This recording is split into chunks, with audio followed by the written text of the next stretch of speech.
কক্সবাজারের উখিয়ায় লাখো রোহিঙ্গার সঙ্গে ইফতার করেছেন প্রধান উপদেষ্টা ডক্টর মোহাম্মদ ইউনূস ও জাতিসংঘ মহাসচিব অ্যান্তোনিও গুতেরেস। শুক্রবার বিকেলে তারা এই ইফতারে যোগ দেন।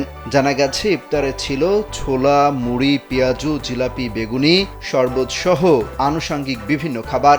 এর আগে দুপুরে কক্সবাজারের উখিয়া রোহিঙ্গা ক্যাম্প পরিদর্শন করেন অ্যান্তোনিও গুতেরেস। সেখানে তিনি রোহিঙ্গা শিক্ষার্থীদের কথা শোনেন, বলেন এবং ক্যাম্পের বিভিন্ন কার্যক্রম পরিদর্শন করেন।